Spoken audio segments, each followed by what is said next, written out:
competitors' welcome dinner ended early. After Sean McAllister announced the new rules, no one felt much like celebrating. Instead, everyone was now panicked to spend their remaining hours before the epic clash preparing, so they would have the best chance possible at winning. Kevin was even shaken a little bit. After his truth pills caused everyone to boast to the judges about their plans to cheat when the clash began tomorrow, the judges got together and put 3 new rules into place.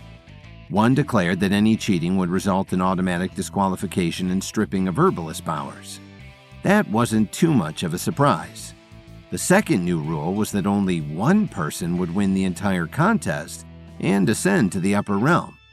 Usually, the top 10 competitors were given that honor. Being among the best was no longer going to cut it. You had to be the best of the best. And the third made it so that the 90 bottom competitors would have their herbalist powers entirely negated. That meant there was no room for error, no room for mistakes that you could hope to come back from. Kevin would have to be at the very top of his game from beginning to end. And when this was all over, 90 of the country's most powerful and promising herbalists would be no more. The game had changed. Kevin called his wife Lily on his way to Tyler Dawn's place. Tyler was an old business partner and a fabulously wealthy DC-based friend who had magnificent estates in nearly every major city in America. While Kevin was in Washington, D.C. for the clash, Tyler had graciously opened his Georgetown home to Kevin. As far as Kevin knew, Tyler was vacationing in his Anchorage, Alaska home, so he would have the place to himself to solidify his strategy. It was just a short walk from the event space where the welcome dinner was held to Tyler's home, and during his trek, Kevin was relieved to find that Lily answered on the first ring. "Hi, my love. How's it been so far?" Her voice was so sweet that for a moment Kevin forgot his mounting nerves about the clash. He stopped on his walk, standing at the edge of a park that had just closed for the night. "It's kinda crazy, actually. Everyone here seems to be trying to cheat in the clash, and the judges have decided to punish all of us for it." Lily gasped. "What do you mean? You haven't cheated, surely?" Kevin smiled. Lily's faith in him meant the world. "Of course not, but I got a lot of people to admit that they were going to, and now it's kind of backfired on me." Lily sighed. "Well, if it makes things harder for the cheaters too, then isn't it worth it?" "It is, but now there will be one winner instead of 10, and the bottom 90 competitors will lose everything. The stakes are much higher than they used to be," Kevin explained. Lily paused, choosing her words carefully. "But you're going to win. The stakes are still the same for you because the outcome is the same. You're going to win, Kevin. And you have to keep believing that. I'm not worried about you at all." Kevin chuckled. He knew deep down in his heart that he would indeed win. He might have voiced some doubt, but he never actually felt it. But it amused him that Lily still had to do her wifely duty and bolster him when she thought he might have worries about his talents. "What happened to all your warnings for me to be careful?" Lily laughed too. "I still want you to be careful, but just because I know you're in a dangerous scenario doesn't mean I don't think you'll win. I know you will. Just try not to get too beat up along the way, okay?" "I promise. What's new in Chicago? I miss you." Kevin kept walking and made it to Tyler's place. He fit the key Tyler had left for him in the door and opened it into a grand entrance hall. This home must have been built around the time of the American Revolution, but had been remodeled and updated many times since. The current architecture and design reminded him of the Roaring '20s. "Well, the gala is still the only thing I have any time to focus on. We have all of our vendors secured, and my research team is working around the clock to put together the main presentation. That's the part that I'll be on stage for. Everything else, the welcomes and the donations and everything, will be done by our celebrity host, Nicole Sawyer. So I'm really nervous about making a good impression and being just as charming as Nicole. Otherwise, people will be bored. Kevin wished he could give his wife a big hug and reassure her, but for now all he had were words. So he said, "You're gonna steal the whole show. When I get home, we'll run through your presentation as many times as you need to feel confident in it. Don't worry about that. You're always the most magnetic person in the room. These people don't know what's about to hit them." "Thank you, baby. Come home soon, okay? I need you as my arm candy at this thing," Lily joked. "I'll be there as soon as I can. Are you going to be watching me in the clash? It will be broadcast everywhere. You can see me kick butt and take names." Lily hummed. "Of course, I'll be watching. Probably between my fingers because I'll be so scared to see you get hurt. But I'll be watching. Go get him, Kev. I love you." "I love you too." Kevin hung up with Lily and made his way up to the guest bedroom in Tyler's massive home. He had thought about raiding the kitchen for some snacks, but since learning about the new Epic Clash rules, he had lost his appetite.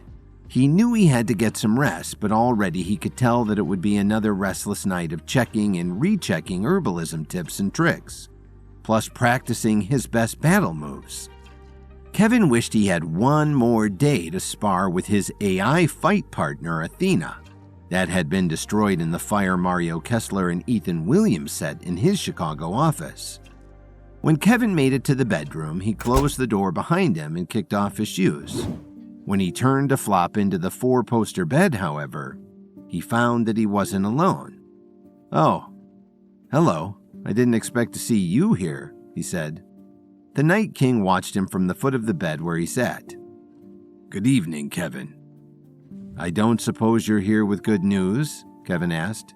The Night King usually found him in these moments right before something big happened, or to tell him something big was about to happen.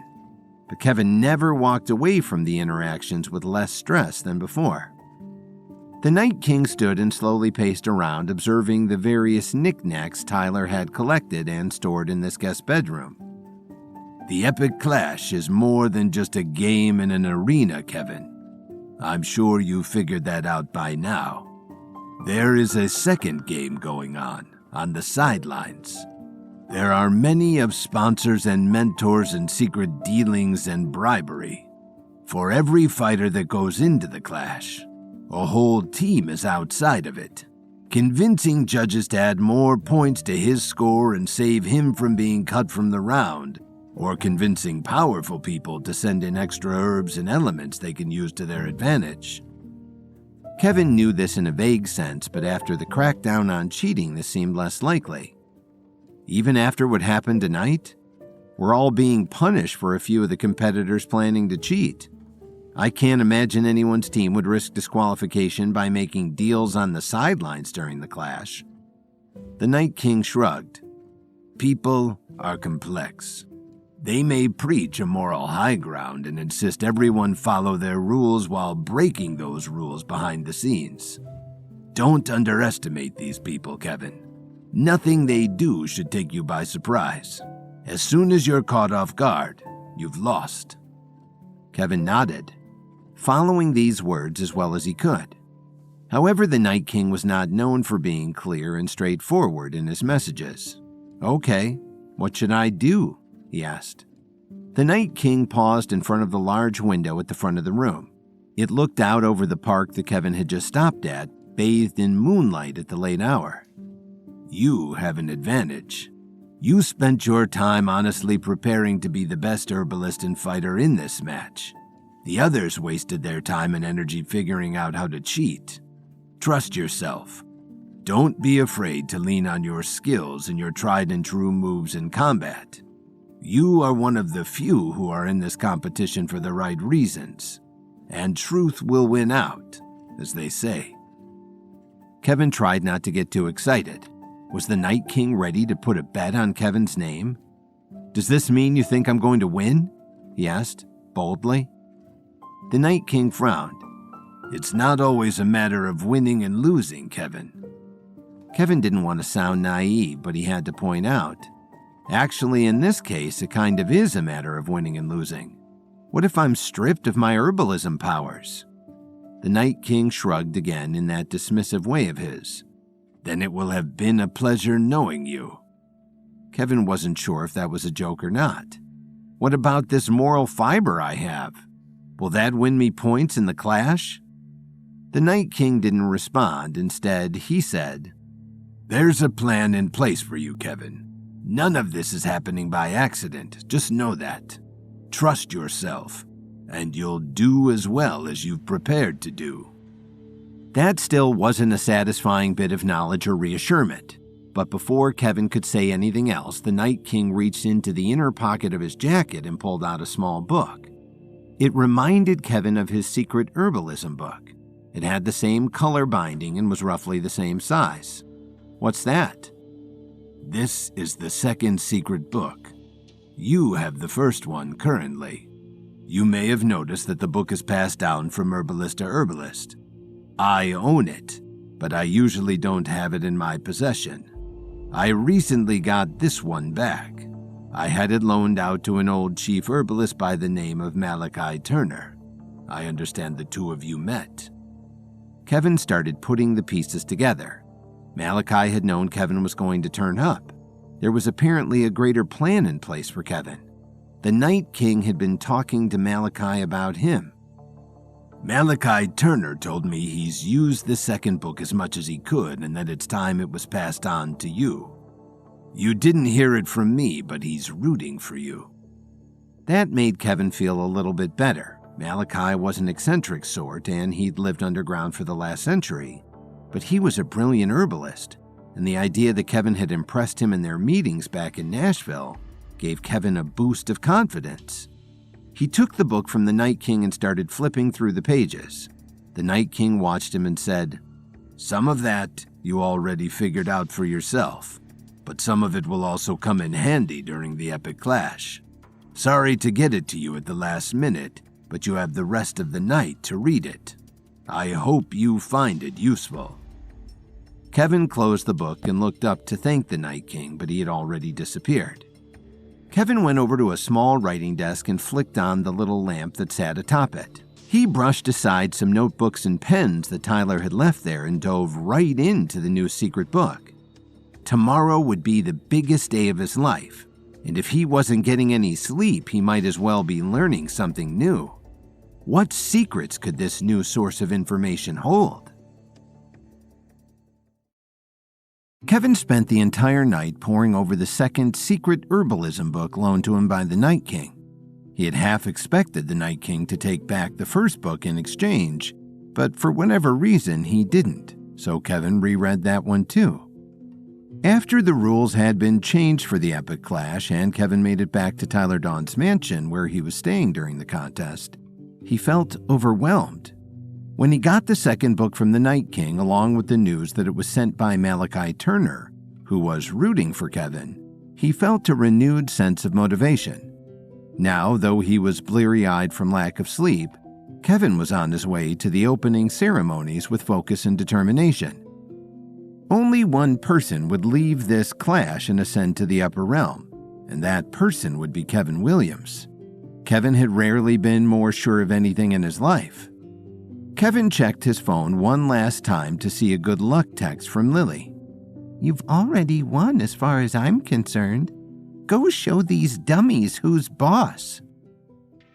After sending back his thanks and love, he surrendered his phone to the check-in post, which was manned by a surly-looking older herbalist who must have worked at many epic clashes over the last few decades. Kevin had already taken his power, recovery, and mental precision pills that morning to reset his body to optimum shape, so when he was searched in the next stage of the check-in, there was nothing to find on him. I wonder who would be dumb enough to sneak contraband into the arena after the warnings we were given last night, he thought. But no sooner had the words crossed his mind than he saw another competitor getting dragged out of the check-in, grumbling to the guards, "I didn't know that was in my pocket. Honestly, I don't even fight with a dagger. Give me another chance." The competitor was thrown out of the doors, and Kevin snuck a glance at a security monitor, where the competitor's name was deleted from the list of fighters. One down. The check-in area was hectic, but after he got through security, the only other people with him were competitors. Sponsors, agents, and friends were left behind to find their seats in the spectator rooms. No one knew what the arena would look like. For all Kevin knew, he would be duking it out in the middle of a football field and the spectators would be in the stands. But he could also be wandering through an underground maze with spectators watching his every move from CCTV monitors in a hotel room a block away. The second part of check-in was a blood test. Kevin was placed in a sterile hardback chair in a row with 9 other competitors. They were all pricked on the finger and a drop of Kevin's blood was sucked up into a machine that read out levels of various things in his body, like testosterone and iron. But on a second screen, the computer was checking for illegal things in his system. There were the usuals, steroid to legal drugs and the like, but he saw it also testing for outstanding levels of various herbs that would give him too unfair of an edge in the clash.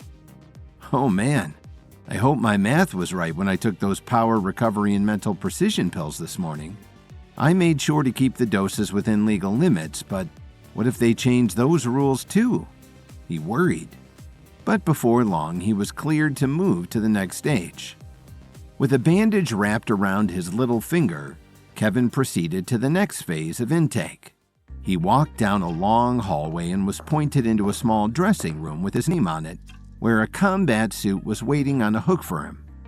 The material was not unlike that of a wetsuit, but when Kevin pulled it on, he didn't feel suffocated in it. In fact, it was quite breathable. The top half was shaped like a tank top, so he had his whole arms free. The bottom half fit like joggers, giving Kevin lots of flexibility. A pair of black running shoes were also provided. Kevin changed quickly. Beyond the changing rooms was the competitors' lobby. It was a large room that reminded Kevin of an atrium for a fancy museum or law office.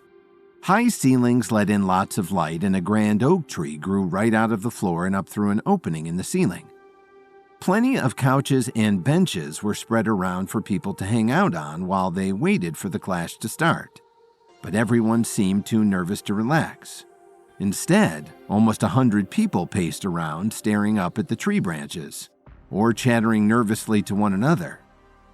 Kevin spotted Mario Kessler and Katja Rafferty off to one side, each hydrating with class-issued metal water bottles. Kevin had left his own in the hotel room. He didn't want anything in his body that would mess with the balance of pills he had taken. Besides, the recovery pill was designed to keep him perfectly hydrated all day long. After about half an hour of this waiting, Shawn McAllister's voice came through a PA system. Competitors all over the room stopped in their tracks and looked up for the source of the sound. Welcome to the epic clash. In a few moments, you'll be presented in the opening ceremonies for all the world to see. But before that begins, you have 5 minutes to confer with your teams. Use it wisely. A pair of double doors at the far end of the room swung open and the room flooded with another 100 people. 1 friend for each competitor. Kevin watched carefully for anyone he knew, but Olivia still managed to sneak up on him. He hugged her. Thank you for coming. How are you doing? Olivia chuckled. How am I doing? How are you doing? Are you nervous? Kevin shrugged. I've done all I can to prepare. No point in being nervous. I didn't forget anything, right? But I do wish I had more time to process the new rules. Everything feels so much more intense now. Olivia dug something out of her jeans. Even so, take this, for good luck. She placed a rusted penny in his hand and Kevin studied it, but couldn't make out the date. She explained, It's been in my family forever. It's just a penny. But who knows? Maybe it'll help. Kevin doubted that, but still slipped the penny into a pocket built into the arm of his combat suit and thanked her. I appreciate it. Are you going to be on the sidelines or are you going back to Chicago? Olivia shook her head. I'm your official manager out here on this side of things. I'm going to be chatting it up with judges and getting you extra supplies. Kevin gave her a worried look. I won't stop you from helping, but be extra careful it doesn't seem like you're trying to cheat. They're going to be extra vigilant. Don't do anything reckless for me. Olivia rolled her eyes. You can trust me, Kevin." Sean McAllister's voice came back through the PA system. 10 seconds, competitors." Olivia looked at Kevin with a hint of panic in her eyes. "I have to go. Just do your best, won't you? Please?" Kevin nodded. "Of course." With that, Olivia was rushed back out of the doors and Kevin was alone again. The competitors were lined up across the room at an opposite door and told they would be let onto a stage where they would each have a moment to introduce themselves to the audience before entering the arena. Without any further information, they were sent through the doors. Kevin emerged onto a large stage. They were in a kind of amphitheater, and stands rose up from the ground all around him. On stage, the competitors filed into more rows of chairs. Kevin was seated between two people he didn't recognize, but he was right behind Katja Rafferty. In his nervous state, it was almost a relief to see a familiar face, or at least a familiar back of the head, so to speak. Sean McAllister took the stage with them to much applause and cheering from the stands. But Kevin couldn't see the audience. The stage lights were too bright in his eyes, casting everything beyond them in shadows. For all he knew, no one was there at all, just a speaker playing cheers. But then he caught the flash of an excited hand waving around in the distance, and he knew they had a full house. "Good morning, America! Welcome to the Epic Clash. In just a moment, our competitors will enter the arena. Our live audience will stay seated and screens will descend to give us a look into the arena for ourselves, as we won't be able to see it from here. Those of you watching us from home, you just stay right where you are and keep cheering for your favorite herbalist." Sean laughed good-heartedly into his microphone, the sound booming around the amphitheater and out into the rest of the world. One by one, competitors were named. They stood up. Sean rattled off a few facts about them and they sat down again. No one got to say anything for themselves. Kevin knew these 2 seconds of focus on him was his first chance to show people he was one to watch, that he wasn't to be written off. Other competitors were smiling and waving at the crowd when their names were called, but Kevin didn't want to be another one of these showboats. So when Sean called his name and told the world that Kevin had a pharmaceutical company and was from Chicago, Kevin found the nearest camera and stared right into it.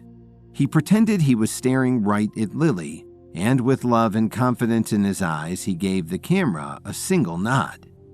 He could hear the crowd get quiet when he did this, then resume its normal noise level as the spectators leaned over to ask each other what they thought of old Kevin Williams.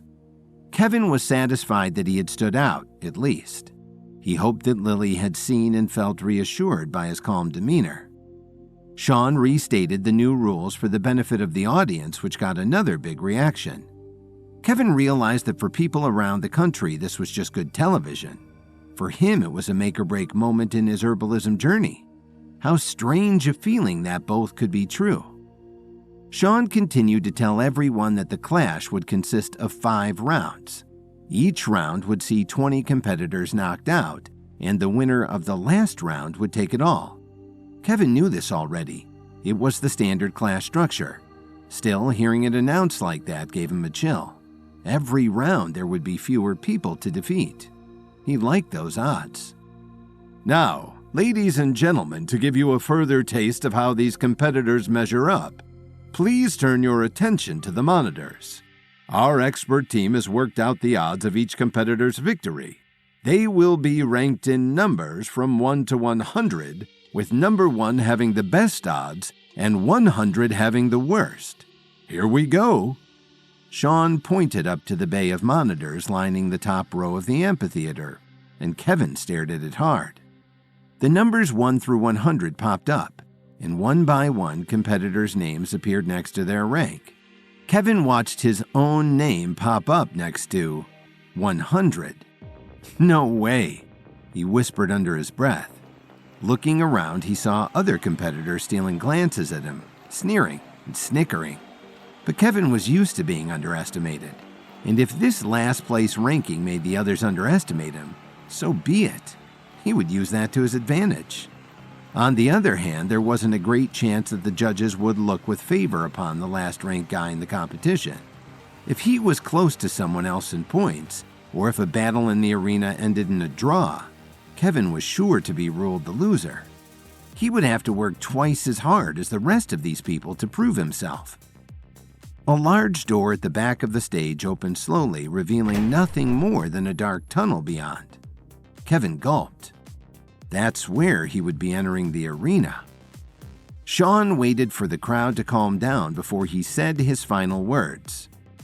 "Let the epic clash begin." Kevin and the other competitors rushed through the tunnel that had just opened up behind them on the stage in the amphitheater. They had just been introduced to the live audience of the Clash as well as the rest of the country over the television broadcast, and Kevin had been slightly humiliated when he was ranked last in the officially posted odds of winning. But Kevin was used to being underestimated, and he was ready to sneak up on the competition in a big way. The epic clash had begun. 1 would leave victorious, 90 would leave with no herbalist power whatsoever. There would be 5 rounds, and in each one, 20 competitors would be knocked out, leaving the final 20 to compete in the final round. Kevin patted Olivia's lucky penny in his pocket, hoping against hope it would work some magic for him. But then again, he was the most prepared competitor in the competition. That he knew deep in his heart. Kevin saw Mario Kessler in the line about a dozen people in front of him. The crowd from the amphitheater roared behind the competitors as they made their way down the path in front of them, and when Kevin reached the end of the tunnel, that sound cut off. The doors had shut behind them. The competitors were now in a long and narrow room full of tables not unlike the ones in Kevin's lab. Each one had the same set of jars and vials full of herbs and elements, with a burner in the middle. Kevin made his way to a table toward the right side of the room. Everyone was silent except for a few heavy breaths from the running. When they had all taken their places at their tables, they paused, looking around for what to do next. Kevin almost worried that someone would start fighting with the people around them trying to knock out competitors early. But Shawn McAllister's voice came back over the PA system. Kevin could picture him still on stage in the amphitheater making a real show of it. "Competitors, welcome to round 1. In a few moments, you'll be led into the arena, but first we want to give you a chance to prepare. You'll have 10 minutes to concoct anything you choose from the ingredients before you to better equip yourself for the landscape of the arena." "What's the landscape of the arena?" one competitor called out. A few others chuckled nervously. Shawn continued, "I was getting to that. This is your clue. Vines hang low between my trees. Monkeys and snakes are friends to me. If you don't know where to look, you'll find my name on the children's book. Good luck, competitors. When you enter the arena, you will have one goal: to get out. Your time starts now." Shawn's voice clicked off, and the herbalists were left to decipher the clues. Some of them were already at work, grinding up herbs and lighting their burners. Others discussed with one another what the clue could mean, and others still looked around confused and panicked. But Kevin had figured it out. Vines, Monkeys, Children's Book. It's a jungle. The Jungle Book. We're going into a jungle, he said to himself. He got to work. The herbs and elements in front of him weren't labeled, but he had all of them memorized anyway. Saffron, milk thistle, white goosefoot, and others that would be native to a jungle landscape went in his grinder. He created a quick pill out of the anti-venom and anti-poison ingredients and swallowed it. They would keep him alive if he was bitten by a venomous snake or spider going through the woods. He also whipped up a solution to keep his body temperature regulated, in case the jungle got too hot or humid. He didn't need the heat to sap him of all of his energy. After all, no one had said how long they would have to be in the jungle for. Next, Kevin filled up some of the now empty vials with wet gummy solutions for bug bites and any cuts or bruises he might sustain. These could be applied directly to the skin to help his recovery pill heal him quickly. The mental precision pill in his system was working overtime, and Kevin felt like he was creating everything from pure muscle memory. He didn't have to think that hard about anything. He just knew it would work. Finally, when his time was almost up, Kevin ground up the remaining herbs into a muddy paste and smeared them on his face and hands. If he had to be in the jungle for a long time, he might as well camouflage his exposed skin to blend in with the surroundings. And the green and brown streaks now covering those parts of him would keep him out of sight of natural predators, as well as the other herbalists. Confident he had done everything possible with the materials, Kevin looked up. Most of the other herbalists were still hard at work, though one or two of them were waiting for the next instruction just like him. A man to Kevin's right had done the same camouflage strategy.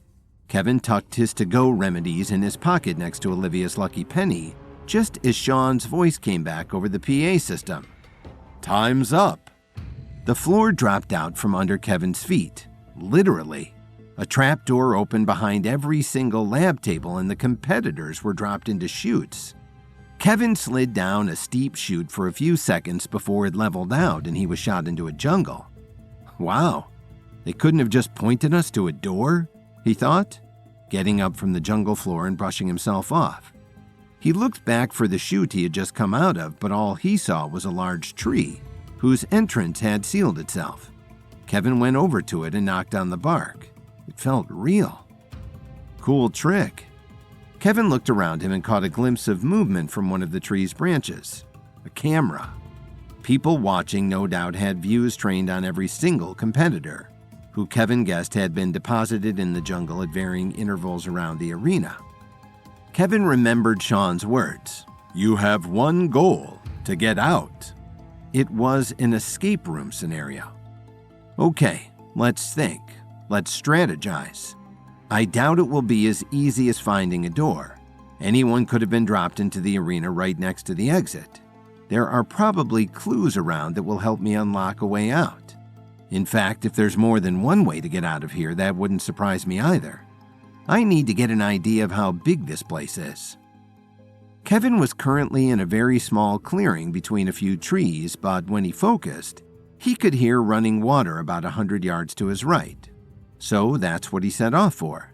The mental precision pill was kicking his senses into overdrive, and with every breath, he nearly choked on the wet, hot, heavy air full of smiles of soil and soggy wood. He listened hard, not only for other herbalists who might be fighting their way through the jungle nearby, but for wild animals that may have been placed in the arena as an extra challenge. I'm not sure that they would put us in an environment where we could die, but then again, I didn't think they would take away 90 people's herbalism powers. I shouldn't underestimate them. I prove people wrong when they underestimate me. The closer he got to the stream, the louder the water was, but also his head started to fill with the high-pitched hum of many insects buzzing around, staying by the stream themselves. Kevin wondered vaguely if they would be alerted when people were knocked out of the round, or if he would just have to wait until he made it out of here to find out how he had been placed. For all he knew, 10 people had to make it out of this place. Kevin could see the stream now, through the overgrown vegetation right in front of him. And sitting on a rock in the middle of the stream was a shiny black box. A clue, Kevin muttered. He charged forward, but no sooner had he gotten through the foliage than he heard a twig crack to his left. He saw a fist flying at his face, and he snagged it midair, yanking so the rest of the body came with it. Katja Rafferty had tried to attack him. She wasn't fazed, however, and she brought her knee up into Kevin's gut, which Kevin also blocked, forcing her arm down so she flipped over and landed hard on her back. He stayed there for a moment, foot on her wrist, panting, but Katja just smirked up at him. "How's my dear sister?" Without waiting for an answer, Katja brought her feet up and kicked Kevin's chest, forcing him off of her and allowing her to get up. She reached for the box in the river, but Kevin caught up, grabbing her by the shoulders and launching her to the other side of the stream. He grabbed the box himself and took off running, following the stream downhill and out of sight of Katja. She stayed where she was, panting, watching him disappear. Mario Kessler emerged from behind a nearby tree. "What was that? You let him get away with the clue." He whacked the giant fern out of his way to catch up to Katja. Katja scoffed. "Relax. That won't be the only clue around here. Come on, let's go see who else we can knock out or partner up with. The sooner our allies get coordinated, the sooner Kevin will be eliminated from the clash. When Kevin was sure he had shaken Katja Rafferty from tailing him, he climbed into a moss-covered tree to strategize. The competitors had been given 10 minutes to arm themselves for whatever the terrain of the area turned out to be, and Kevin had guessed correctly. They were in the jungle. He watched a large spider crawl up the tree trunk next to him and felt grateful he had taken the time to put some anti-venom into his system. Now that they had all been dropped into the middle of the jungle at random intervals, Kevin could be attacked again at any minute. Katja hadn't been that much of a surprise.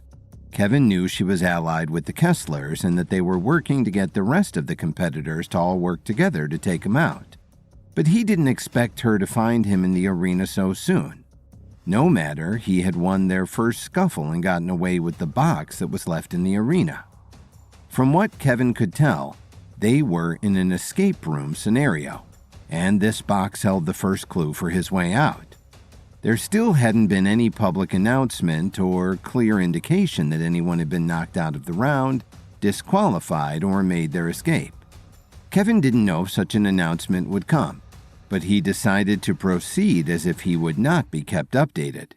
He would have to wait until he got out to see how he placed in the round. But for now, there was the box. It looked like a standard puzzle box that didn't have a lid so much as a series of compartments that needed to be unlocked, and the opening of one would trigger the opening of another. Kevin stuck a fingernail in one of the many grooves running patterns around the box until it caught on something. What's that? He pushed against the resistance and a knob popped out of the back of the box. Kevin turned it over, spun the knob 90 degrees, and pushed it back in. A door opened on top of the box, revealing a tiny compartment about the size of a quarter. The bottom of the compartment was metal, which made Kevin think it was waiting for a reactive element to be presented. Maybe I'm supposed to melt the metal and get to something underneath it? But no, they wouldn't expect me to have access to fire. I wasn't allowed to bring in a lighter, and all the wood in this place is soaked through and humid. It's got to be something else. Kevin angled the box so that more light flooded the compartment, and he saw the letters CU inscribed on the inside of the little door. No way. The metal was reactive to copper. Cu was the symbol for copper on the periodic table of elements, which probably meant that the metal was a sheet of zinc that was guarding something below it. Kevin had worked with these elements before. Under the right circumstances, copper would act like a vacuum for zinc. So if Kevin had copper to put in the compartment, the metal might react and curl around the copper, allowing Kevin to get past this protective layer and into the box. But where would he get copper? Before he could figure that out, however, Kevin heard a rustle below him.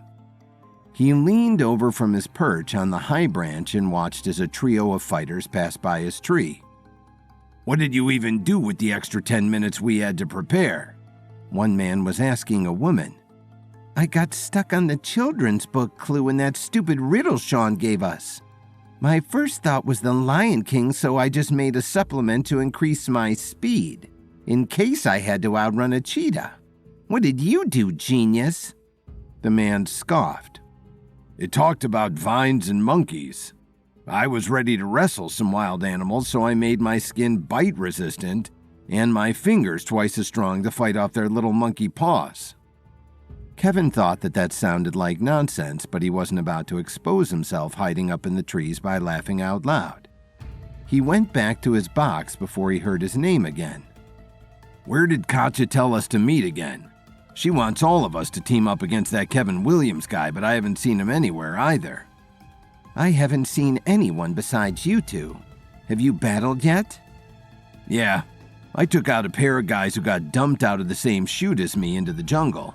I thought we all got put here in groups. Anyway, they were removed when I was done with them." "Katja said to find the tallest, largest structure in the arena and meet up there. I guess she didn't know it would be a jungle either. Let's get to higher ground and see if we can find the biggest tree or something. I don't know, by the time we all meet up, Kevin Williams will probably have already made his way out of the arena. No chance. That guy was seated in last place. He's probably already been knocked out. I wouldn't underestimate him if I were you. Last I heard, he was down in Nashville becoming best friends with some old herbalists while trading favors for powerful and rare herbs. Let's go. The three ran off. Kevin was a little shaken. How did they know he had been in Nashville, let alone what he was doing there? But of course, Mario and Katja probably had him tailed to some extent. He knew there were eyes on him at all times. But even so, the idea that Olivia's sister... Olivia! Kevin fumbled in his pocket and pulled out the lucky penny Olivia had given him before he went into the opening ceremonies. It was old and worn down enough that he couldn't see the date or many details of Lincoln's face on it. But it was copper. Kevin rubbed it against the bark of the tree, trying to scrape off some of the dirt that had formed on the penny over the years and expose the copper coating. But the thing was too old and rusted. Instead, he remembered that one of his go-to cures for if he got bit by an insect or scraped up on a poisonous plant had vinegar in it, and vinegar would dissolve the patina and make the penny shine. He pulled the vial of cure out of his pocket and used the dropper to coat the penny with the mixture. The vinegar combined with the other elements in the go-to cure worked quickly, and within a few seconds of vigorous rubbing, Kevin had a shiny new penny in his palm. Excellent. He pictured Lily watching him from their home back in Chicago and knew she would be cheering for his stroke of genius. He wanted to tell her he would be home soon, but he couldn't look like that much of a sap in front of the judges. Instead, he kept rubbing the penny between his palms to warm it up before placing it in the small compartment on top of the puzzle box.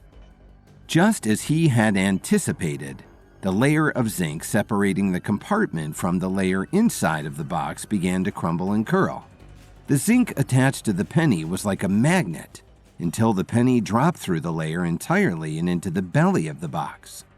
Kevin turned the whole thing upside down, dropping the penny back into the palm of his hand, along with a folded-up note. He shook the box, expecting something more, but all that came out were scraps of the zinc sheet. He was about to abandon the box and go for the note when he noticed that something else had popped out, from the bottom this time. It looked a little like a light switch, so he flipped it and the whole bottom of the box fell off, revealing another very thin compartment that was hiding under the main chamber. Laying side by side in that compartment were a book of matches, a tiny spool of coarse string, and a set of 3 metal clips. Kevin stuffed all of those into his free pocket and, after another examination of the box turned up nothing new, he unfolded the note.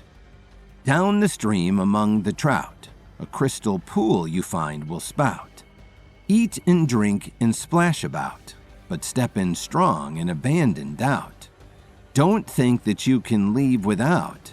A pair of 2 will make it out. Kevin stared at the page, committing the poem to memory.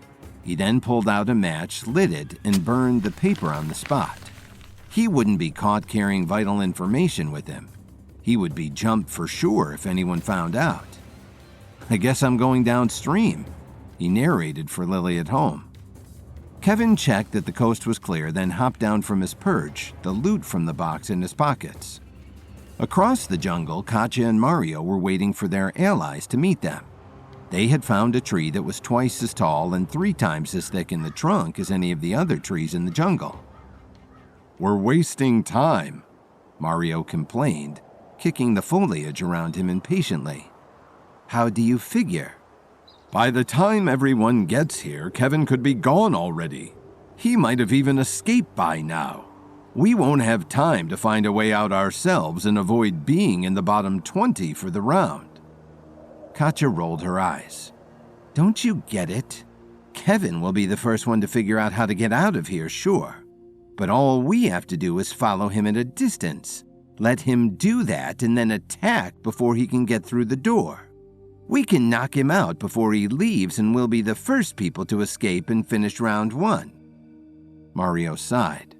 Fine, but we need to get to it. Who knows how close he's gotten already? Mario was right to worry. Kevin was already closing in on success in the very first round of the epic clash, and letting all the other competitors know that they had been wrong to think of him as the kind of player who would be ranked last. Kevin was deep in the jungle now. He had been let out by a stream, fought Katja Rafferty for the clue box left to help him escape the arena, and gotten the message out from inside its many puzzle-guarded layers. He kept repeating the riddle that he had memorized. Down the stream among the trout, a crystal pool you find will spout. Eat and drink and splash about, but step in strong and abandon doubt. Don't think that you can leave without. A pair of two will make it out. Then there were the supplies that came along in the box. Clips, string, and matches. They had to be related because they came together, but Kevin couldn't think of even a simple machine he could make of those things that would be of any use against an attack from a wild animal, or even a human competitor. No matter, he was sure that when the time came, he would know what to do with them. He continued to follow the stream downhill, staying a few meters away from it, hidden in the trees, just in case someone else got the same clue in another box and caught up to him.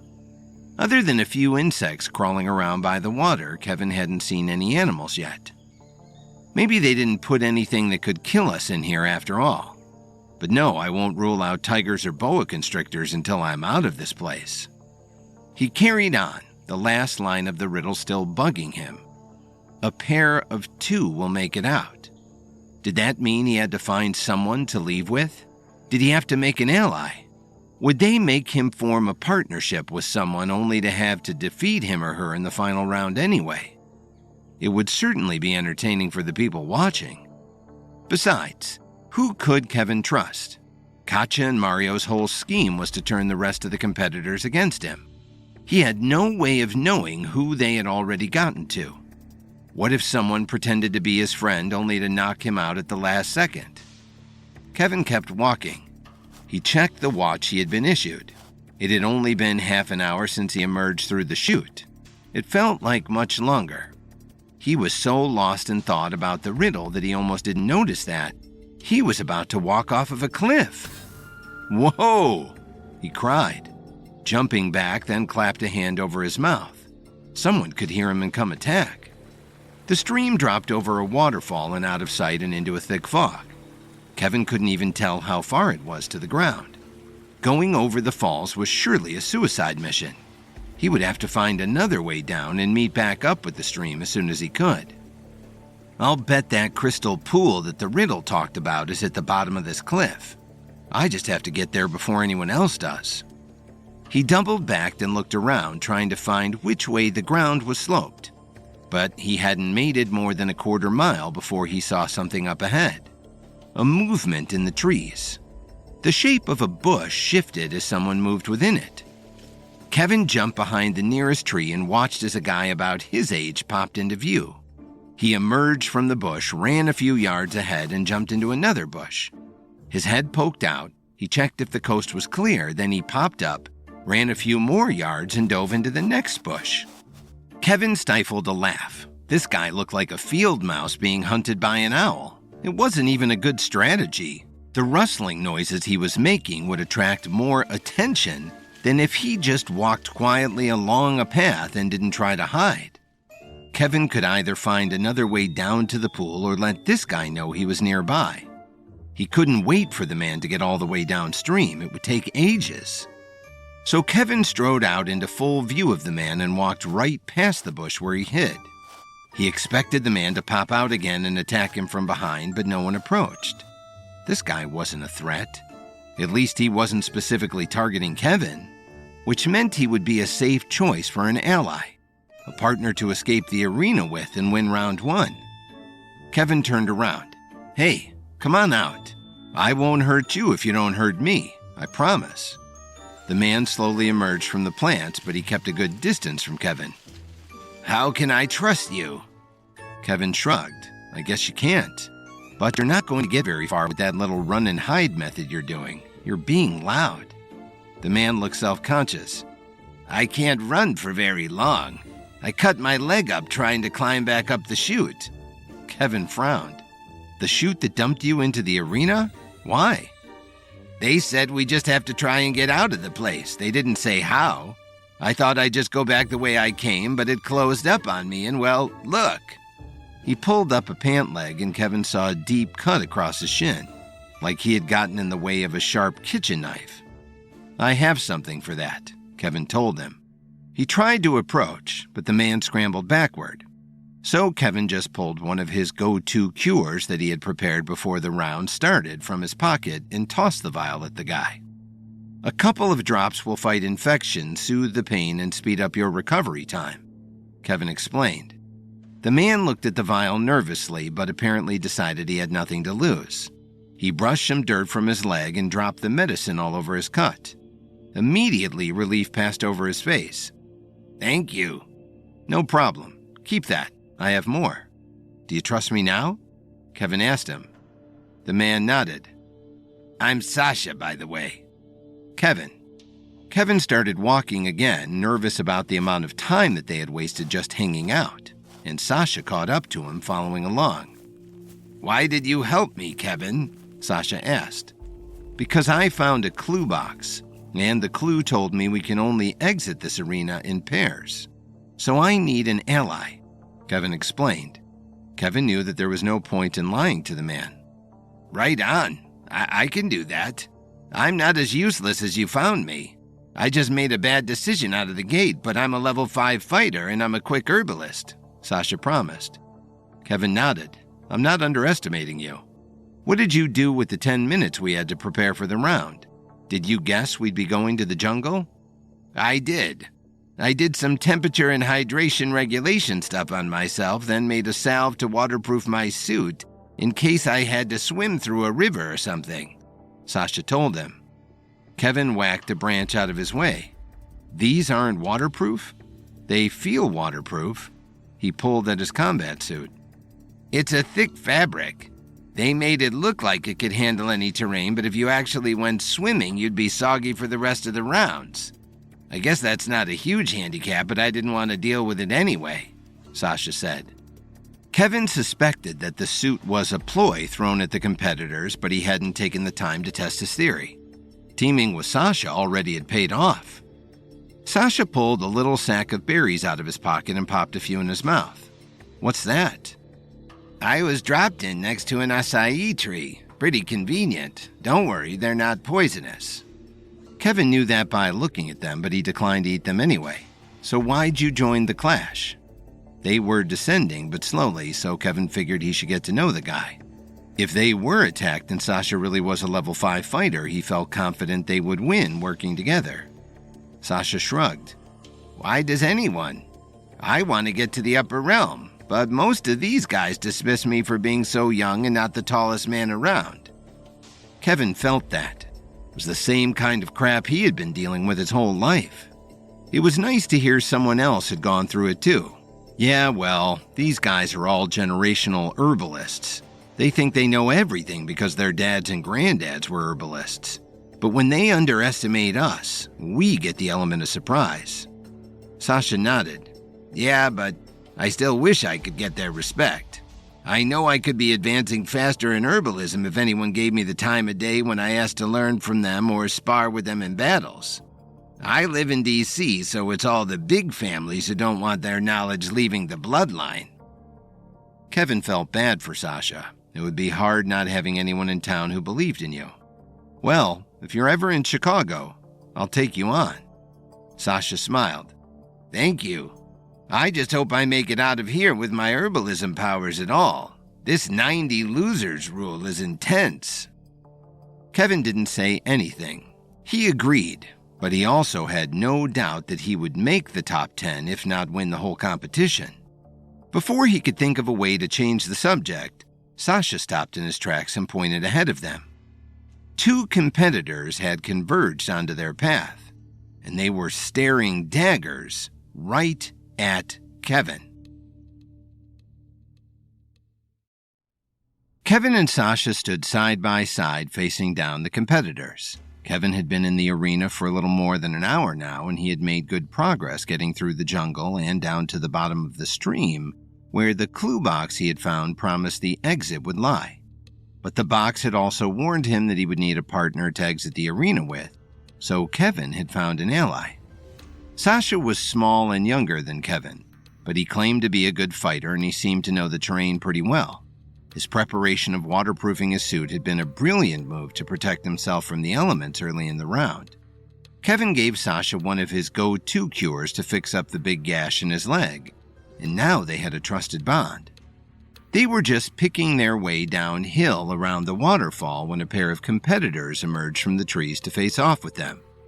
They were only staring at Kevin, and he could tell they were allies of Katja Rafferty and Mario Kessler. They must have come looking for him and heard his voice when he was talking to Sasha. Sasha shot a look at Kevin and ran away. What in the world? Kevin thought.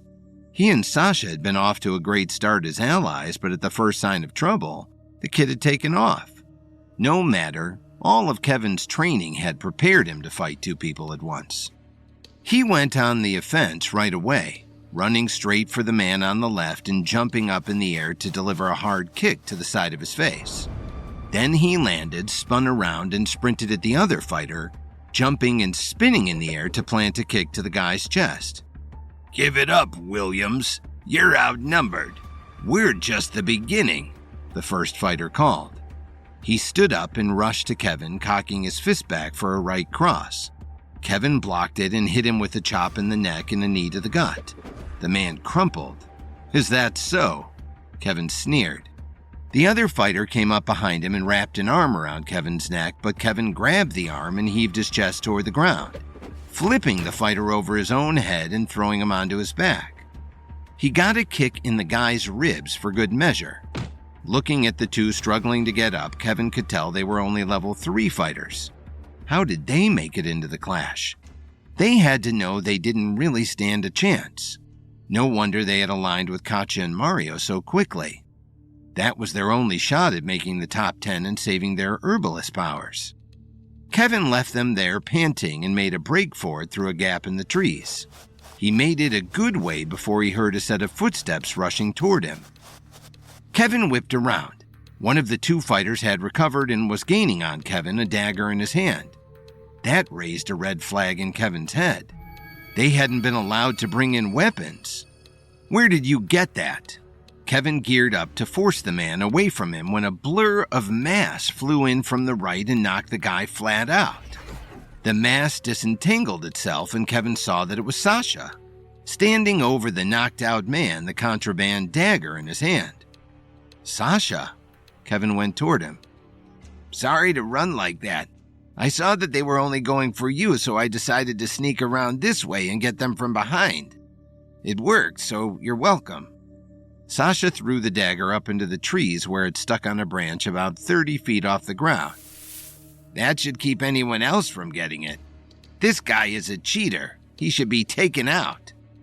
He tossed his head back to look up to the sky, talking to whoever was in control of the arena in the clash, looking around for cameras. "You hear that? We've got a cheater here. Come get him. Disqualify him." The man in question was still unconscious on the ground, and Kevin started walking away again. If Sasha was going to yell and call attention to them, Kevin wouldn't be there to see who showed up at the sound. Sasha followed him, though. "I promise I didn't run to try and ditch you. I knew you could take them, and they weren't going to fight me, so I just thought I could actually be helpful if I found a window to surprise them." Kevin wasn't sure whether to trust that this was the truth, but he still needed a second person to exit this arena, so he had to take a chance. "Fine, you didn't ditch me, but the second you try and cross me, just know I can end you in a snap." Sasha nodded, fear in his eyes. "I know you could." They kept trekking through the jungle, trying to keep an eye on their elevation and working their way down. Kevin had tried to keep the waterfall and stream close enough to them that he could hear it, but after a while that became an unrealistic goal.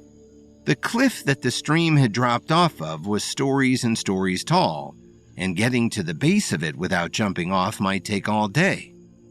Kevin wasn't hungry or thirsty yet, thanks to the preparation he had done before they were shot out into the arena. But he could tell that Sasha was starting to lag behind. "Are you all right back there?" "Yep. Don't worry about me. I'm coming." Kevin shook his head. Would this choice of ally come back to bite him? Across the jungle, Katja and Mario were holding court among their allies. Katja paced up and down in front of the group while Mario fiddled with a tree branch, picking off bits of moss and studying them to figure out if they had any useful properties. We've just sent competitors 49 and 50 to track down Kevin Williams. They will return to us with the direction to keep tracking him. Hopefully it doesn't come to that, but you know, not everyone in here is the most competent person I've ever met. Katja rolled her eyes and passed the attention to Mario, who set down his stick. Right. We're playing the long game here, people. Don't wear yourself out in the first round. We have 5 to knock out Kevin Williams, and we need to think for ourselves, too. If you're not with us, you're against us. One of the competitors raised his hand. Shouldn't we be spending time trying to escape the arena? If we're going to stop Kevin, we all still have to be in the running next round. Who knows how many people have made it out already? Mario nodded. Kevin will figure the way out of here quicker than the rest of us. If we keep tracking him, he'll lead us right to the exit. That said, we will be sending out groups to look for clue boxes and exits in the next hour. If you find a clue or an exit, you are obligated to share it with the group. We are allies here, all right? Katja added. Everyone nodded. I should probably tell you that I have this then. One of the competitors, a woman in her 30s with incredibly broad shoulders, held out a small black clue box. Yes, you absolutely should. Katja lunged for the box and swiped it from the woman's hand. Where did you find this? It was in a rocky cave near where I was dropped into the arena. I haven't opened it yet. Katja turned the box over in her hands. It looked like a puzzle box, but she didn't really know where to begin decoding it. There were no words or symbols on it to indicate a push here or a pull this direction. She handed it to Mario. Right, well, I can think of one way we can get it open. He set the box on the ground, picked up a rock the size of his head, and brought it down with both hands directly on top of the box. There was a sharp bang, and a puff of smoke, and the box exploded. It was a small blast, almost knocking Mario off his feet, but it was enough that among the shards of the box itself, the note containing its clue was on fire, burning up before their eyes. No! Katja stormed forward, stamping on the note with her foot, trying desperately to put out the flames. She finally pulled up the remains of the note. Just a shred of the paper was left. Down the stream, abandoned doubt. Pair of 2. She looked up at Mario, who shrugged. I guess we should head for the stream. What else was in the box? The woman who had found the clue box bent down next to its remain and held up a set of small metal clips. The matches and string had burned up in the explosion. Just these. The box must have been rigged to explode if you don't open it the way it wants you to, another competitor realized. Damn it, Mario, look what you've done. We'll have to try and find another one to have any hope of getting out of here ourselves, Katja cried. Mario wasn't fazed.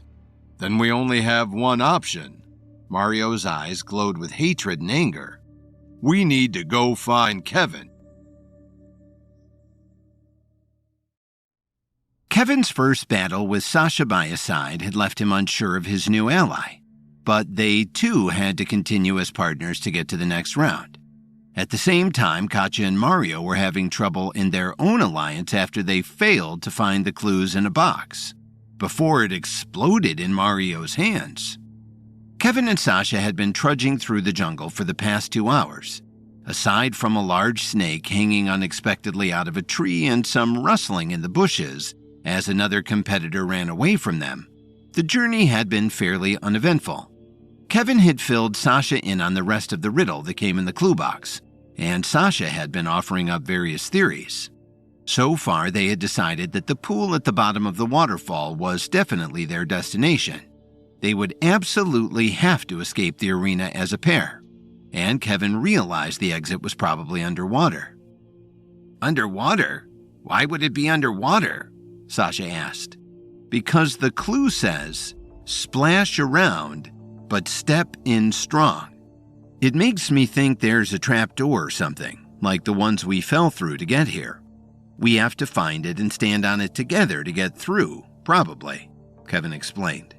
He had gotten much more patient with Sasha since they'd been stuck with each other. I like that. I like how your mind works, Sasha commented, looking around in a wandering way. Kevin frowned. I'm sure my brain works just like anyone else's, if not a bit faster. No, it's very logical and straightforward. The rest of us get so tangled up in emotion, but you say things because they're true and you know they're right, Sasha insisted. Kevin shook his head. I have emotions too. I just have my wits about me in high-pressure situations. Like in a battle arena in the most important competition of the year. Sasha laughed. Right, of course. He wandered off the path, and after a minute, Kevin heard, Whoa, Kevin, come look at this. Kevin rushed toward his voice, worried that he may have come across an animal or competitor, but also secretly excited that he had found another clue box. When he found Sasha, however, he realized that none of that was the case. Sasha had found the edge of the cliff off of which the stream had dropped into a waterfall, but rather than it being foggy and obscured like the cliffside Kevin had found, this one came with a remarkable view. The jungle spread out before them for miles and miles. Kevin knew it was probably a very contained space and the rest was an illusion, but the arena really was state-of-the-art. Birds flew around in clumps and the trees rustled in the breeze. The waterfall, now quite far to their left and far above their heads, rushed down into a huge churning pool of water like liquid silver. They stared down into the water and surrounding banks of vegetation, now only 20 feet or so below them. What do you think? Cliff jump? Sasha grinned. Kevin shook his head. As fun as that sounds, we don't know what's below the surface. It could be rocks, alligators, anything. We have to get up close and find the exit so we don't spend any unnecessary time in the water. They picked their way down the cliffside until they were only a few feet off the ground, then jumped the rest of the way onto the embankment. The soil was wet, and herbs were sprouting from below their feet. Wow, it's like a treasure trove. We could make anything we want if we needed to, Sasha grinned. We could, but I don't plan on being here that long. Kevin started pacing up and down the embankment looking for any more hints or clues about where the exit could be. He knew it was in the water somewhere, but with the constant churn from the base of the waterfall, it was hard to tell exactly where. Look, a clue box. Kevin doubled back toward Sasha, who had been digging up some herbs to carry with them. Tied up in the roots of a freshly pulled up plant was a small black box. The flower of the plant, clamped in Sasha's hand, looked like a bunch of bright red eyeballs popping out of their sockets. That's guarana, Kevin exclaimed, taking the box out of the clump of roots. Yeah, I knew they would put this in here. It's great for strength and fighting exhaustion, right? Sasha asked, plucking one of the berries off its stem and eating the fruit in one bite. Kevin nodded, eating a few himself. They use it in energy drinks, but too much might mess you up, so be careful. I don't need you having a heart attack on me. Sasha nodded, pulling a huge leaf off a nearby tree and wrapping the rest of the berries in it. We'll save some for the next round. Kevin turned over the clue box in his hands. The first one had been much bigger. This new box was just barely the size of a Rubik's Cube. It also had grooves like a Rubik's Cube, 2 running in each direction. Kevin gripped one side and twisted. The box lit up with 9 squares on each side in a variety of colors. The box didn't just look like a Rubik's Cube, it was a Rubik's Cube. It had been years since Kevin had played with one of these, and he got to work. The mental precision pill he had created dug into his memory and pulled out the patterns and the familiar muscle movements that Kevin used to use solving the cube. Whoa, you can do one of those? Sasha asked. Kevin just nodded. I tried for years but never cracked it. Sasha stared as Kevin finished solving the puzzle. All of the lights blinked 3 times and the cube fell apart, its outer pieces falling away from a ball in the middle. And there we go, Kevin muttered. The ball was just a little smaller than a ping pong ball. Kevin twisted it in his hands and opened it in two pieces like an Easter egg, dropping a small packet into Sasha's hand. "What are they?" Kevin asked. Sasha opened it and pulled out little metal loops, each with one spike sticking straight out of it. "I have no idea," Sasha said. Kevin pulled the other supplies from the first box out of his pockets. Matches, a bundle of string, and the clips. Kevin started brainstorming. If the exit is at the bottom of the water, and this pool of water is huge, maybe these tools are meant to help us find the exact location. Sasha lit up. "Maybe we have to set up a ring for ourselves to aim for with the string. Then we jump off the cliff all the way down to the exit." Kevin thought about it. "I wonder if the exit is behind the waterfall and we need to stop the water somehow to get to it." Sasha walked around the embankment, running his fingers along the cliff walls. "There's an X here. X marks the spot. Is that anything?" Kevin came over and examined it. There was indeed an X that seemed to be drawn in chalk on the cliffside. It could be a ploy. Even so, he took one of the metal rings with the spike on its end and drove it into the rock at the center of the X. "Let's see if there are any more." Kevin and Sasha fanned out and walked the semicircle of cliff faces surrounding the churning silver water. "I got one." "Me too." "And another." "Same." Together they found 5 X's and stuck the rings in the cliffside at their centers. They met up on the far left side of the horseshoe. "Now what?" Sasha asked. When they were this close to the roaring waterfall, it was safer to speak to one another at a normal level. No one would be able to hear them over the water. Kevin paused. He had almost expected the cliff itself to be a giant puzzle box, and he figured that putting the spiked rings in each X would trigger the exit to reveal itself, or cause half the cliff to collapse so they could enter it and find themselves in the next round of the epic clash. But none of that had happened yet, so it was time to come up with the next step. "Can anyone hear running water?" A mile away, Mario Kessler and Katja Rafferty led their troops through the jungle. A few groups had splintered off in 3s and 4s to hunt for puzzle boxes and knock out other competitors, so Mario and Katja only had about 10 other players following them now. "So I know why I don't like Kevin Williams. What's your problem with him?" Katja asked Mario. They had been allied together through their families in the epic clash, but had not had much time to actually communicate before the clash began. Katja was so far not impressed with what Mario brought to the table and was determined to get to know him and figure out why her father thought he would be a valuable friend to have in the arena. Mario seethed. "Kevin Williams has had a head too big for his body for years now. I hate anyone that doesn't know their place or thinks they're higher than me in society, and Kevin could give Narcissus a run for his money." Katja almost laughed. The jealousy coming off of Mario was so real you could touch it. "So it has nothing to do with his success, or the fortune he's amassed, or the fact that he's done it all so young?" Mario scowled at her. "He has disrespected me and my family many times. He's the reason our patriarch is dead. I swore revenge on him long ago, and every time I see him, I'm just reminded of how sweet that's going to taste." Katja perked up. "I hear water too.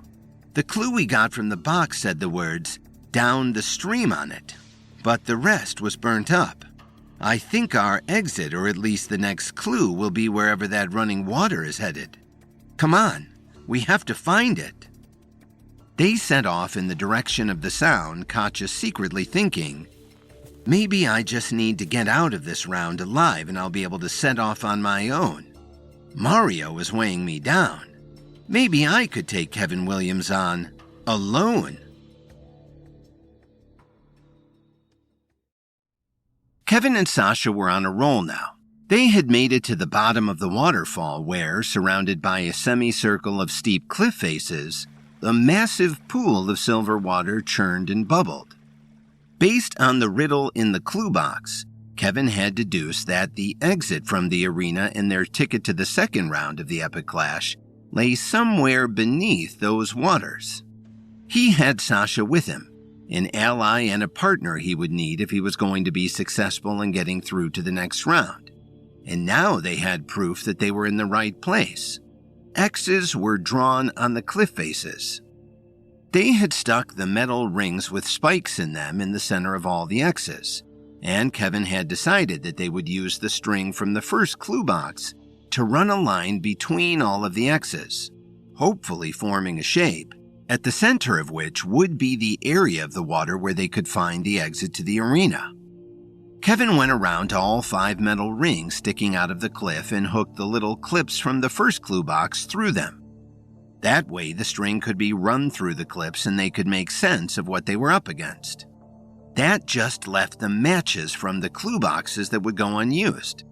Kevin was sure when the time was right, they would know to put those into use. Sasha was now running between the clips and lacing the string through. Kevin was still thinking that this whole cliff range might be acting as a puzzle box itself, and when they had tied off the string to form a star that hovered over the water, Kevin was sure something would happen. Puzzle boxes were nothing more than a few simple levers that could trigger one another, until you finally got to the final one that opened the box. Sasha and Kevin had found the X's, stuck in the rings, hooked on the clips, and threaded the string through it all. Was that enough to get this puzzle solved?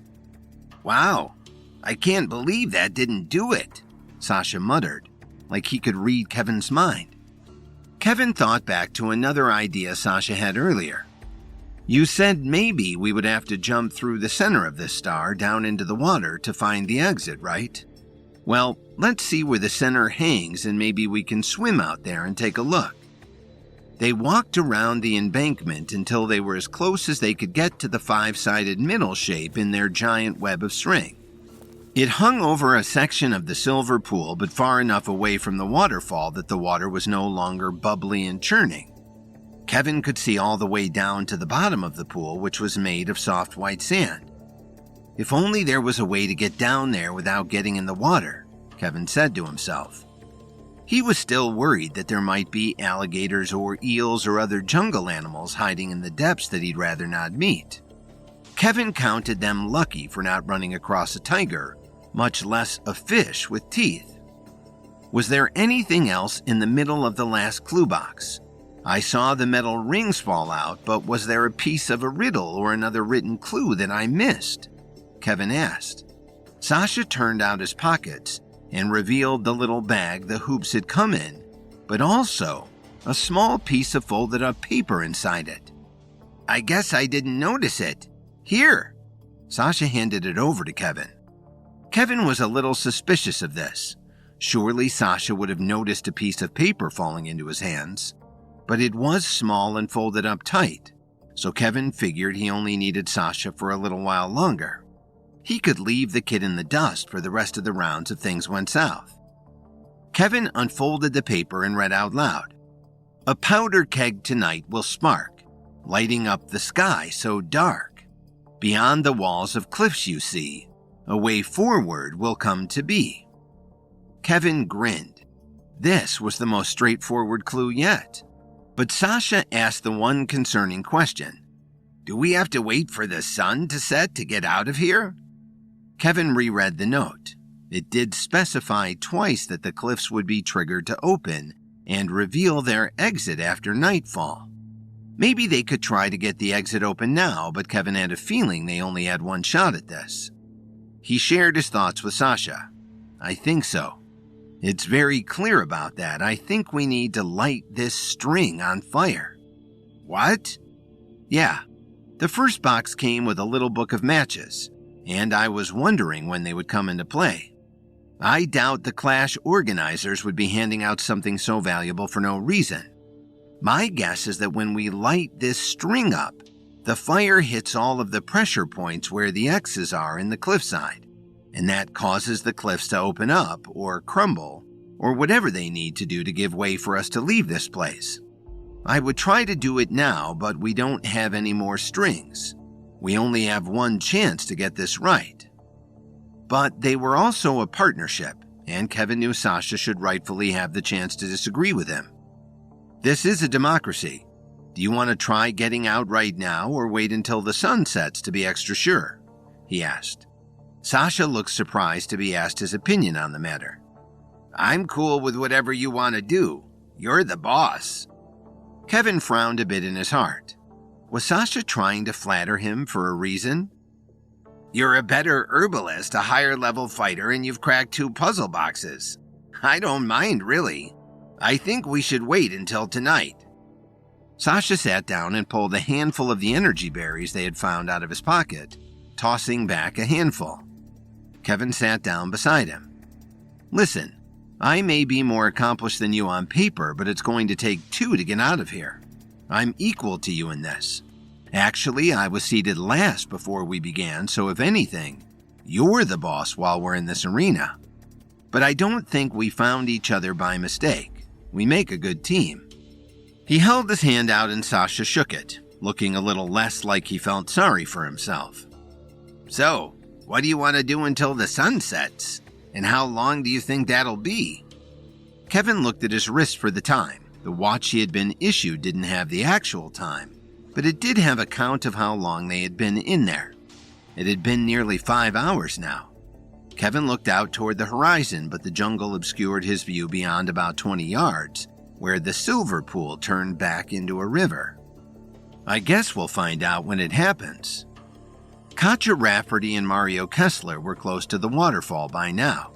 They had been leading their troop of allies on a mission to find Kevin and spy on him until he figured out the exit. Then they would have a crucial but small window in which to attack him and hold him back before he escaped, taking the exit in the higher rankings in round 1 for themselves. Katja approached a nearby cliff's edge to see if she could find the source of the rushing water sounds. She knew that the exit had to be near a stream, and they had been following the sound of water since Katja had heard it a mile back. When she made it through the last of the trees and onto the landing, she nearly started laughing out loud. 15 feet below her on an embankment sat Kevin Williams and some young competitor she didn't know. They didn't seem to be doing anything to figure out how to escape. Maybe Katja had gotten lucky and caught Kevin while he was resting or eating or generally off guard. She retreated into the trees and convened with Mario. He's down there with some kid. I can get down and subdue them both, maybe press the kid for information before I knock him out. Mario nodded, lighting up at the news that they had finally found Kevin. I can help. I don't want you to take on 2 at once. Katja shrugged.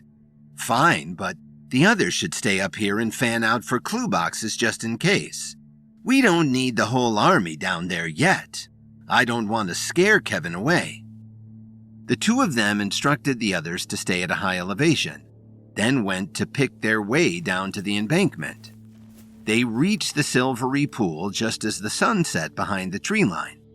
Katja crept through the vegetation, still undetected, and with Mario at her heels as Kevin got up, lit a match and reached up over his head to light something. Katja and Mario stopped to watch. Kevin had lit what looked like a very thick, very broad spider web on fire. The flame followed the web across the pool of water, zigzagging between cliffs. Then the cliffs themselves seemed to absorb the flames at 5 different points, and portions of the rock faces began to crumble.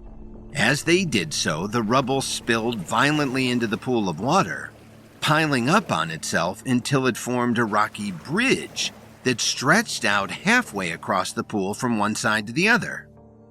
That's strange, Mario's voice said in Katja's ear. Kevin and Sasha were overjoyed that their plan had worked. They had triggered the puzzle box that was the cliffs, and now had been let out into the water on a safe, if a bit unsteady, bridge. Kevin was willing to bet that at the end of it they would be able to look down right at the exit from the arena and would be done with round 1. Do you think we're the first ones out? Sasha asked, excitedly following behind Kevin. Who knows? If this is the only exit, then yes. But there could be dozens. We might still be in the bottom 20 for all we know. Kevin answered, but he knew in his gut they must be the first people to have cracked the case, especially if escape was only possible after the sun went down, as one of their clue boxes had led them to believe. But just as they were reaching halfway across the bridge, Kevin caught something out of the corner of his eye. Katja and Mario were charging up the bridge after them. "Get behind me!" Kevin shouted, turning around and shoving Sasha further toward the end of the bridge. Kevin met Katja's outstretched fist with an immediate block, grabbing her wrist and twisting it around so she bent at the waist and he could shove her away by the ribs. Mario attacked next, ready with a chop to Kevin's neck, but Kevin blocked this too and returned it with a right hook that sent Mario stumbling backward. Sasha leapt into action. He had run from a fight the first time he and Kevin were confronted, and he wouldn't be caught doing that again. He knocked Mario back down just as Mario was getting up, then turned his attention to Katja, who was advancing again toward Kevin. With a spinning kick, Sasha knocked her off the bridge and into the water. "Nice one," Kevin called. But no sooner had Katja hit the water than creatures started to emerge. Fish swarmed Katja's body, chewing at her legs and feet. Piranhas. "Help! Stop them!" Katja yelled, fighting to stay afloat. Kevin watched in horror. No one was meant to die in the clash. Why would there be piranhas in the water? Or, for that matter, whatever was slowly closing in on Katja from across the pool. Alligators. Kevin knew he was right to suspect something sinister would be lurking in these waters. A pair of gators was gliding along, just breaking the surface, heading right for Katja. Kevin quickly turned to Sasha. "Go. Take Mario if you have to. Get out of here." With that, Kevin turned back around and dove into the water after Katja. By the time he reached her, she was nearly being dragged underwater by the piranhas, but she hadn't seen the gators yet. Kevin knocked one away with a well-placed kick and grabbed Katja, who was still fighting for her life. He began to drag her along the bridge toward where he prayed the exit from the arena was waiting. "What are you doing?" she sputtered when she realized who he was. "Saving your life. No one is supposed to die," Kevin shouted back, angry that he had to rescue his enemy and explain himself to her. "I can do it myself." "Gah!" Katja shrieked. The second alligator had clamped onto her free arm. Kevin grabbed it around its belly and pulled and squeezed until the beast let go of Katja. The giant reptile was bigger than Kevin himself, and he thrashed with it in the water. Once he succeeded in getting it upside down, he held it there for a few seconds and it went limp. What did you do?" gasped Katja. She didn't have any serious danger on her arm from what Kevin could tell, but he didn't want to stick around for another gator to take that one's place. When gators are upside down, they pass out, but there might be more. Come on. Kevin grabbed Katja again and dove underwater. There at the bottom of the pool was a door. They were almost 10 feet underwater now, and Kevin used the rest of the oxygen in him to yank on that door handle. As soon as he did so, he and Katja were sucked down into darkness. After helping underconfident Sasha feel that he was a worthy partner to him in the competition, Kevin and Sasha continued to search for the underwater portal to the next round. They heard Katja in pursuit of them, in danger in the waters. Piranhas and alligators were bearing down on her, but it was Kevin who saved a shocked Katja's life, just before he and Katja were sucked through a watery vortex. As Kevin charged through the watery portal, he was met with thunderous applause on the other side. He looked around and saw he was in the middle of a large coliseum with hundreds of people surrounding him on raised seats. Situated in a private box with a good view of the field below, Sean McAllister, the MC, called out names as more and more contestants ran through the door. "And would you look at that, folks? Mr. Kevin Williams has made it through the door and is advancing to the next round." Not bad for someone ranked last at the opening of the clash, if I do say so myself." As Kevin caught his breath, he looked up and saw Katja staring back at him. With sharp, intense eyes, she walked up to him and said, "Thanks for saving my life, but this doesn't change anything." Wasting no time on conversation, she quickly turned around and walked away. Kevin let it go. He didn't need any payback for saving her life. He would have done it either way. "Don't mention it," he murmured to himself. Kevin looked up and saw a camera drone flying right in front of him. On a collection of huge screens hanging from the stadium ceiling like a chandelier, a close-up of his face was streaming for all to see. Kevin was happy to see that he looked like he'd been in a tough battle and had been victorious.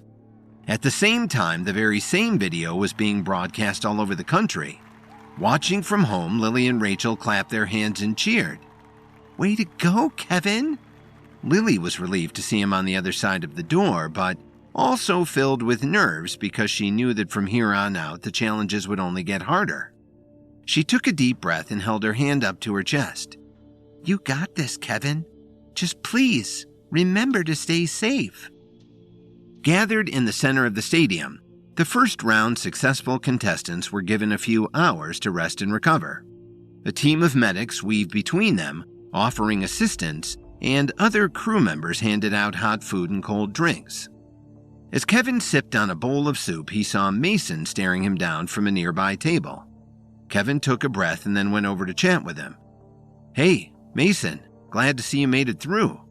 You know, we might have more luck if we teamed up in the next round. Just something to think about." Mason scoffed. "If I want to impress Olivia, I need to do the clash on my own. If she sees me getting help, especially from you, she'll think I'm weak." Kevin sighed. "That's not true. If you really want to impress her, maybe you should show her that you're capable of working with a team." Mason shook his head. "Not happening, Kev. Once I advance to the upper realm, I'll be irresistible. I'm going to beat you, not join you." Kevin shrugged, not wanting to start an argument. "Fine, have it your way. I'll see you in there." Just then, Sean McAllister's voice came booming back through the microphone. "All right, everyone, break time is over. It's time to move on to the second round. You'll have 10 minutes to craft whatever you'd like, and then the next door will open. Here is your next clue." Kevin looked around for Sasha. He had told Sasha to exit the arena with Mario, but it looked like he hadn't made it in the top 80. Kevin took a moment to be grateful for all the kids' help before focusing on the next task at hand. He had told Sasha to exit the arena with Mario, but it looked like he hadn't made it in the top 80. Kevin took a moment to be grateful for all the kids' help before focusing on the next task at hand. Attached to a wire, a palm tree with bright red leaves lowered from the ceiling. Kevin recognized the species immediately. Burton's flaming palm, named after the legendary herbalist who discovered it, Howard Burton. It grows only in temperatures over 100 degrees. Could the next round take place around a volcano? 80 herbalist stations were scattered around the center of the stadium. As Kevin glanced around, he saw that most people were beginning to synthesize pills with heat-resistant ingredients. That seems too obvious, Kevin thought to himself. I have to dig deeper. Staring up at the flaming palm, Kevin began to think less about the plan itself and more about the man it was named after. Howard Burton was famously obsessed with synthesizing a pill that would allow him to breathe underwater, Kevin mused. For the last few years of his life, he experimented with thousands of recipes but could never quite crack the code. It wasn't until 10 years after his death that his lab assistant finally solved it. The clock was ticking. A whole minute had passed, but Kevin was still pondering his next move. Finally, he made up his mind. I bet the next round is underwater themed. That's the deeper hint contained in the clue. A fire round is just too obvious. Kevin's mind was made up. He was so certain of his conclusion that it didn't matter to him that everyone around him seemed to disagree. Kevin reached into the drawers of his station and started searching for the ingredients that were famously used by Burton's lab assistant: South Pacific seaweed, powdered starfish, and yellowtail caviar. Kevin dug through the drawers and retrieved the first two ingredients but couldn't find any yellowtail caviar. Glancing up at the clock, he saw that only 7 minutes remained. Come on. It's got to be in here somewhere. Suddenly, Kevin remembered the new book given to him by the Night King just a few days earlier. In the very back of the book, he remembered seeing a detailed chart of ingredients that outlined how they could be substituted for another. Kevin grabbed the book from his back pocket and flipped all the way to the back. Listed in alphabetical order, he saw the entry for yellowtail caviar near the bottom. As a substitute for yellowtail caviar, the following ingredients can be used: yellow spotted frog legs, Brazilian buckwheat, or blackfin barracuda scales. Having tossed them aside earlier, Kevin knew exactly where to look for the blackfin barracuda scales. After gathering all his ingredients, Kevin tossed them into the furnace to fuse together. 3 minutes on the clock, everyone. Get in those finishing touches while you still can. It took another 2 minutes of waiting for the ingredients to fuse together. As Kevin scrambled to find some empty pill capsules, Mason looked over and held up a handful of frosty blue pills. Let's see you beat this, Kevin. I've got a whole handful of cooling pills to keep my blood at a healthy temperature around the volcano. After the words left his mouth, Mason slapped his forehead. Shoot, what am I doing shouting out the answer to the clue? I shouldn't have said that. Kevin smirked. What makes you so sure the next round is fire-themed? Mason scoffed. Are you kidding me? Burton's flaming palm. It's obvious. Exactly. It's too obvious. Mason looked down at his pills and felt a bit worried. Then he clasped his hand around them and looked back at Kevin with pride on his face. Nah, you're just trying to mess with my head.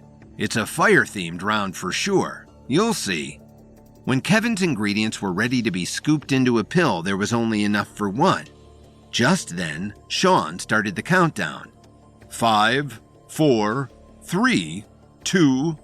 Kevin dropped his spoon-like pill filler but picked it up and completed his pill at the very last second. 1. Hands down, everyone. The contestants all stepped away from their herbalist stations, except for number 34, who kept on scrambling to fill the last little bit of her pill. 1 second. I only need 1 more second. A loud buzzer screeched through the air. Familiar to everyone, it could only mean one thing. I'm sorry, number 34, but hands down means hands down. I'm afraid you've been disqualified. A pair of crew members appeared and dragged number 34 away, kicking and screaming. No, please, I'm sorry. I'll forfeit my pills. Just let me stay, please. It was no use. Her screams fell silent when the crew members dragged her through a pair of doors leading backstage. Sorry, number 34. Maybe you can come back and try again in 20 years once you've relearned all your herbalist skills. As for the rest of you, congratulations. It's time to advance into the next round. Let's see what's behind door number 2, shall we? After making it through the jungle round, the contestants had a chance to catch their breath. Kevin tried to strike up an alliance with Mason, but wanting to impress Olivia on his own, he refused. While most people assumed that the next level would be fire-themed, Kevin peered into the deeper meaning of the clue and guessed the next round would be underwater. So he crafted a pill that would allow him to breathe in water, just as the second door opened. When the huge door opened up, everyone gasped as their faces were lit up with blue. Instead of a fiery landscape, they were greeted with a tall wall of water. Without spilling into the stadium, the water was held in place as if it were behind glass. Peering into the door, Kevin could see the silhouettes of fish swimming by. A huge grin crept over his face. I was right. I knew it. At the same time, Mason looked down at the frosty pills in his hands and frowned. Dang it. Unless that water is boiling hot, These pills are useless." Out of all 79 contestants, Kevin was the only one who guessed the next round correctly. Everyone else was groaning, slapping their foreheads, and muttering to themselves about the useless pills they had crafted. Sean McAllister's voice came booming through the microphone. "All right, everyone, you know how this works. In order to advance to the next round, you have to find a special item that will let you through the door. This round, the special item is a deep-sea starfish, found only in the darkest depths of the region." Knowing the round was about to start, the contestants shook off their frustration and prepared to swim. Kevin did a few stretches to loosen up and focus his mind. When he finished, he looked up at the watery door with fierce determination. "All right, let's do this." The crowd clutched at themselves in anticipation as Sean began the countdown. "On your marks, get set, go!" One by one, the contestants plunged through the door, splashing themselves with water. Before the round even began, there was fierce competition to get to the door. A few people were tripped by other opponents, and some began to downright battle. As Kevin pushed through the crowd of contestants, a large, burly man, number 48, dashed in front of him and blocked his path. "Mario's got a price on your head, Mr. Zero. It'd be a real shame if I broke your leg before you could even get through the door." Kevin grunted, annoyed at the setback. "I don't have time for this. Get out of my way." Kevin tried to slip past the burly man, but the brute threw out a whopping punch just as he was passing. Kevin ducked to avoid the attack and then jabbed the man in his ribs, forcing him to double over. As number 48 groaned in pain, Kevin sprinted up to the door, swallowed the pill in his hand, and jumped into the water. As soon as he burst through to the other side, the world fell silent. All he could hear was the swooshing of water as other contestants swam straight up for the surface. Kevin, on the other hand, took a deep breath as easily as he did when he was on land. The environment surrounding him was a shallow coral reef.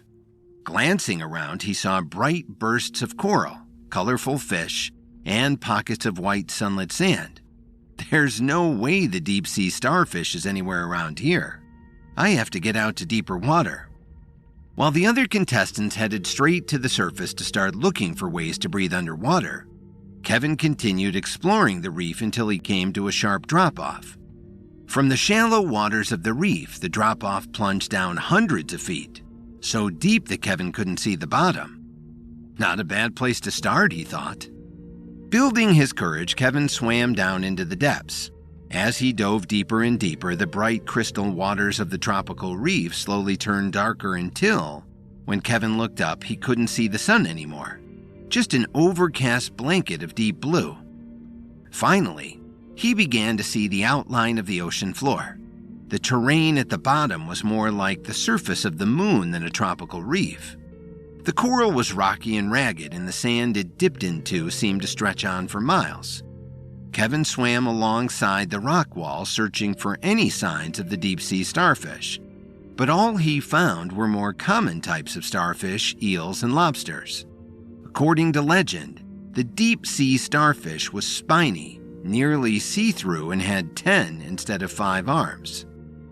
The deep-sea starfish is common only in deep ocean trenches.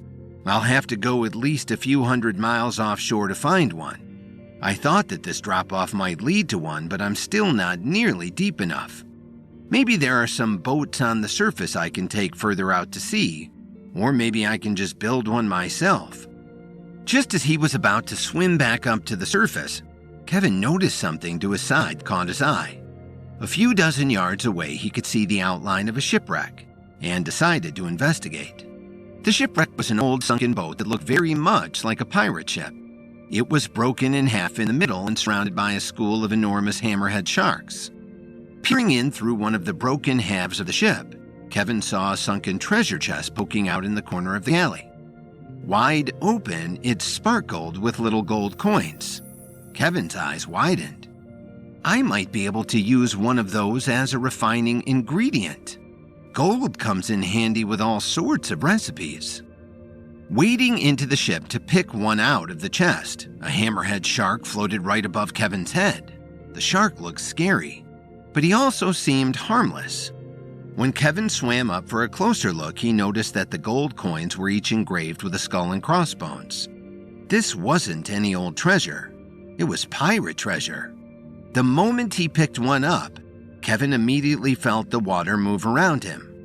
When he turned around, he saw one of the sharks barreling toward him, flashing its razor-sharp teeth. The shark crashed into Kevin and pinned him to the side of the wall. It was thrashing and spinning around trying to land a bite, but Kevin punched its nose before the shark could sink its teeth into him. As the shark staggered back, Kevin threw out his palm and punched its nose a second time, to which it responded by whipping its tail around. The tail struck Kevin and knocked him to the floor of the boat. Positioned right beside him was the skeleton of a pirate who, fortunately enough, still had a sword by his waist. Just as the shark was returning for another attack, Kevin reached for the sword and thrust it upward, piercing straight through the shark's neck. After a moment of thrashing, its body fell still and sank to the ground. At the same time, Kevin felt a sharp pain in his chest. Glancing down, he saw that he had been sliced by the shark's tail, and a small stream of blood was beginning to rise above him. Just then, he felt another, stronger surge in the water.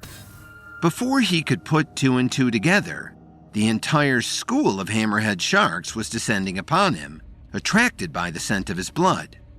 Kevin had no time to think as he leapt into action. The first hammerhead closed in, its eyes locking onto Kevin. With lightning-fast reflexes, Kevin swung the pirate sword, aiming for the shark's sensitive gills. As the sword cut through its flesh, the shark recoiled, disoriented and wounded, blood clouding the water. But there was no time to celebrate. The rest of the school closed in, their aggression intensifying. Kevin pushed off from the shipwreck structure, narrowly avoiding another set of razor-sharp jaws. He spiraled through the water using his martial arts training to maintain balance and control in the weightless environment. As he swam, he noticed a narrow opening in the ship's hull. With the sharks hot on his trail, he swam toward it, his heart pounding in his chest. He needed to get inside, where the shark's size and ability to swim would be compromised. Kevin squeezed through the opening just in time. The sharks attempted to follow, but their huge bodies wouldn't fit, no matter how hard they thrashed. Inside the shipwreck, the water was dimly lit by what little sunlight filtered through the cracks and holes in the hull. It was hauntingly beautiful, but also dangerous. Kevin moved silently, aware that the sharks were still lurking outside, their presence felt through the lapping waves in the water. His ears caught the faint sounds of the sharks' movements, their tails brushing against the wrecked structure. Kevin used the sound to anticipate their positions. He moved quietly and with precision, every breath controlled, every movement thought out carefully. When the first shark entered the wreck, Kevin was ready. He gripped the pirate sword tightly and swung it like a staff, the blade slicing through the water and striking the shark's snout. Disoriented and in pain, the shark retreated, leaving a trail of blood in its wake. Kevin continued to engage the sharks one by one, using his environment to his advantage. He swam through narrow corridors, leading the predators into dead ends where he could strike with maximum impact. The wreck became his ally, a complex battleground where he could outwit and outmaneuver the deadly foes. Finally, after what felt like an eternity, the last hammerhead shark lay defeated. Peeking out from inside the shipwreck, he couldn't see any more of them. But he was wrong. As soon as Kevin swam out of the shipwreck, the largest hammerhead of them all swam up behind him, so large it could easily swallow him whole.